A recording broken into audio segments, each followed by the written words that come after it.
We do begin here with that stormy weekend ahead for much of the country and the cleanup going on now from a number of tornadoes and even flash flooding. ABC's Morgan Norwood has the latest on the damage reports that are coming in overnight. Morgan, good morning. Hey there, Gio. That's right. For millions this morning, there is little time to recover. Communities are still cleaning up from tornadoes. You can see it here, flooding and damaging winds. And now another round of severe weather is taking aim. This morning, the Midwest and East Coast rocked by more severe weather and heavy rain. In Raleigh, North Carolina, lightning hitting this townhome complex. Charred remains left behind after the fire swept through the attic. In Charlotte, trees ripped out of the ground, down onto cars and to homes. I watched the wind come off of a neighbor's roof, and then within 30 seconds, you couldn't even see outside. That's when the power went out. 16,000 customers statewide without power this morning. And in South Carolina, the sky turning dark, 60-mile-an-hour gust, hail, and flash flooding alerts. It's a tornado. And on New York's Long Island, cleanup underway after this waterspout came ashore Thursday as an EF1 tornado.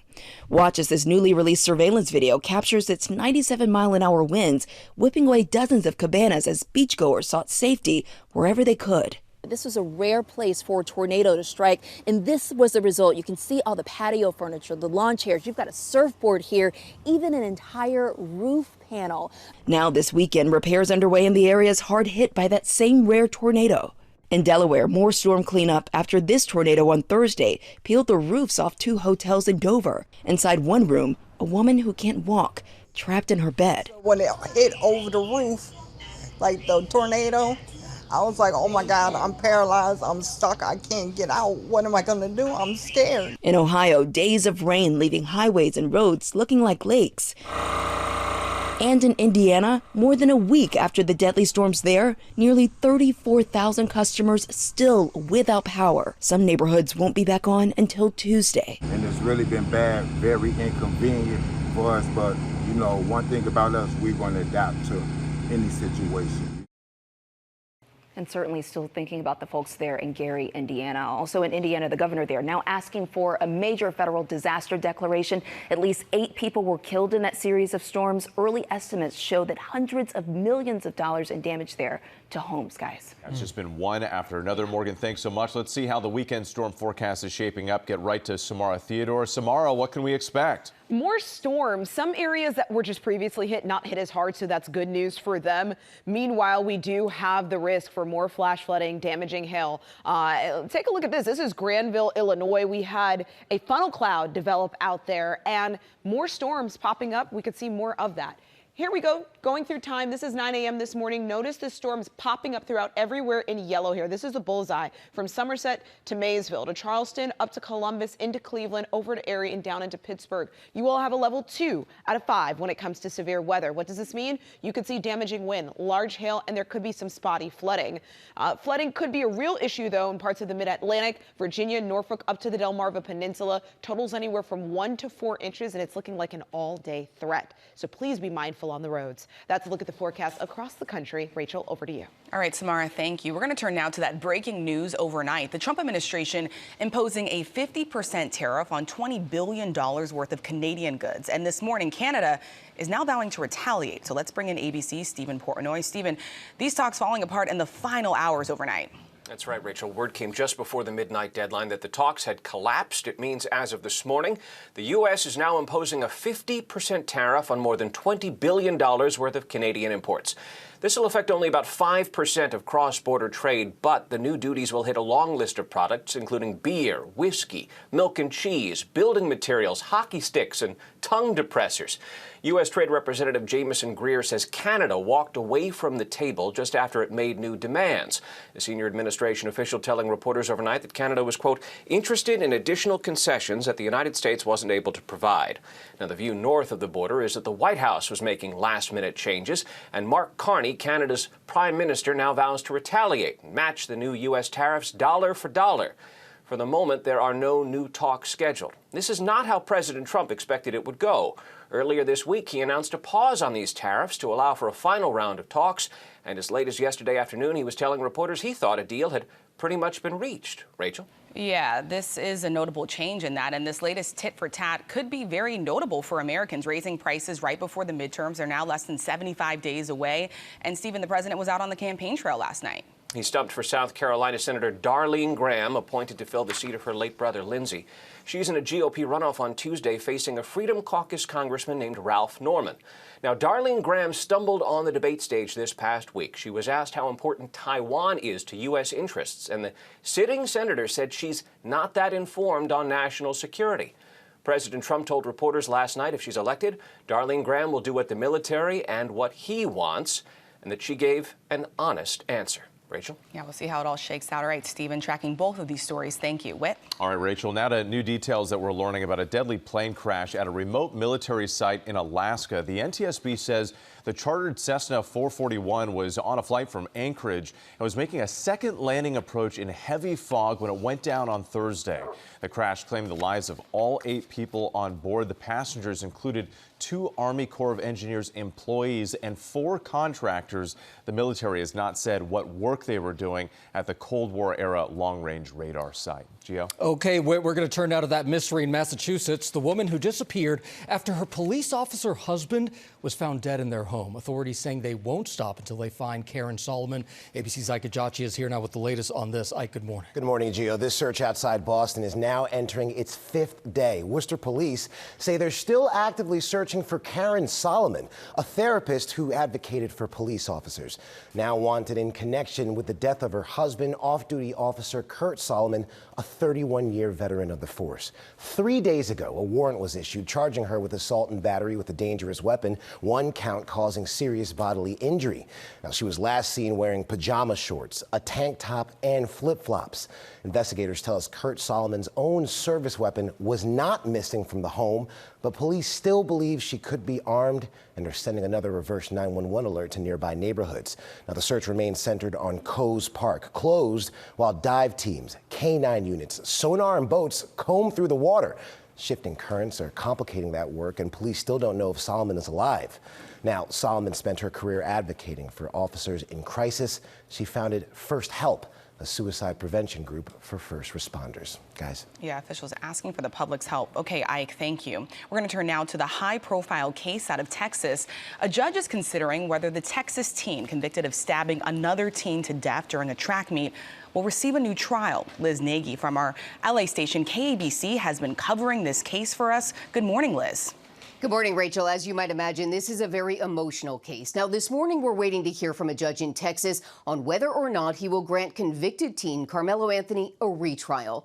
Earlier this summer, a jury found the 19-year-old guilty of murdering 17-year-old Austin Metcalf from an opposing team at a high school track meet. This was all back in April 2025. A judge then sentenced him to 35 years in prison. Demonstrators chanted outside a Dallas courthouse yesterday as Anthony's new defense team argued for a new trial. At the center of this push for a new trial is a sort of gentleman's agreement between Anthony's former defense team and prosecutors. His defense team says as part of that deal, the teen was forced to waive his right to testify in his own defense. Prosecutors say both sides agreed to withhold evidence to keep from inflaming an already racially sensitive case. The defense argued that Anthony acted in self-defense. Prosecutors called it, quote, plain and simple murder. The judge who will now decide whether or not he will be retried is not that same judge who presided over the first trial. That judge was removed from the case after a local television interview where he said, quote, the jury got it right. Now, this new judge is expected to rule today on if Anthony deserves a retrial. If he is denied, the teen could spend more than 3 decades in prison. Whit? All right, Liz Nagy for us. We appreciate it. This morning, a mother and son in Pennsylvania are facing charges in the killing of the son's girlfriend. Police say 18-year-old Royce Moser fatally stabbed Caroline Heinz during an argument on Wednesday. Police say he then drove to his mother's home and she helped him clean up and attempt to dispose of evidence. Police say Royce Moser admitted to the killing and told them a demon had taken over. This morning, mother and son are in custody. He's charged with homicide. She's charged with evidence tampering. Gio? All right, Whit, now to that major Lindsey Clancy murder trial, the mom who killed her 3 children. The defense resting their case, arguing that postpartum mental health was to blame. And ABC's Olivia Rubin has been following this trial and is here now with the latest. Olivia, good morning. Gio, good morning. It's the case that everyone seems to be talking about, now heading into the final stretch after testimony from a psychiatrist who told the jury Lindsey Clancy was in a dream state during the gruesome crime. This morning, the defense resting their case in the trial of Lindsay Clancy, the Massachusetts mother accused of killing her 3 children before attempting to take her own life. At the time of the crime itself, on January 24, 2023, Ms. Clancy was frankly psychotic. The defense's last witness, a forensic psychiatrist who examined Clancy after the killings, testifying she was suffering from postpartum psychosis and didn't know right from wrong. She was in a dream state and did not have control of her own body. It was almost like she was a puppet and someone else was pulling the strings. Clancy has admitted she strangled 5-year-old Cora, 3-year-old Dawson, and 8-month-old Callan. But the defense claiming insanity, arguing Clancy was overprescribed more than a dozen medications that worsened her postpartum psychosis, a rare and serious medical emergency that can come on rapidly after childbirth. She had said that she heard a male voice ordering her, telling her that she didn't have any choice. After 3 weeks of testimony and more than 80 witnesses, the case igniting a national debate about maternal health. Hundreds gathering outside the courthouse to show their support. We understand that Lindsay asked for help and it was not given. But prosecutors argue Clancy intentionally, rationally carried out the murders because she was unhappy with her life. The evidence will show that this defendant had a means and access to mental health that most people don't. And she chose to deal with her mental health issues in the worst way. Clancy's ex-husband, Patrick, the father of their children, testifying Lindsay previously had thoughts of hurting the kids. She described thoughts of hurting the kids or them having some sort of ailment. Her mother taking the stand too, reading the gut-wrenching text her daughter sent her before the crime. Mom, will you please come up and stay with me for a bit? I'm really sick. Something is wrong. It's just really scary, and I don't want to be alone. Now, there's still more testimony to go here. The prosecution putting up 3 rebuttal witnesses to finish making its case. Closing arguments could come as soon as Tuesday. Rachel. Yeah, many watching this closely. Okay, Olivia, thank you. Now to that dramatic midair crash in Pennsylvania. Investigators this weekend are reviewing data cards found in the wreckage, trying to figure out how a police helicopter and a small plane collided. The plane's pilot was killed in that crash on Wednesday. 2 state troopers aboard that helicopter survived with injuries. The NTSB says neither plane had black boxes, but the data cards may offer officials some useful information and some clues on how it all happened. Whit? Rachel, former longtime Abercrombie & Fitch chief executive Michael Jeffries has been ruled competent to stand trial. Lawyers for the 82-year-old argue that he required around-the-clock care to deal with the effects of dementia. Jeffries, his partner, and a staffer are set to go on trial in October, facing multiple sex trafficking charges. Prosecutors say they lured men to New York City with the promise of modeling jobs. All have pleaded not guilty. All right, with this morning, sources tell ABC News that the Navy is considering putting President Trump's name on a new aircraft carrier instead of a black World War II hero as they had planned. ABC's Alex Perche is following this one. Alex, good morning. Yeah, good morning, guys. Yeah, so Doris Miller is an American hero. His acts during Pearl Harbor are nothing short of heroic, which is why his family was so thrilled with this aircraft carrier honor. And now they have questions.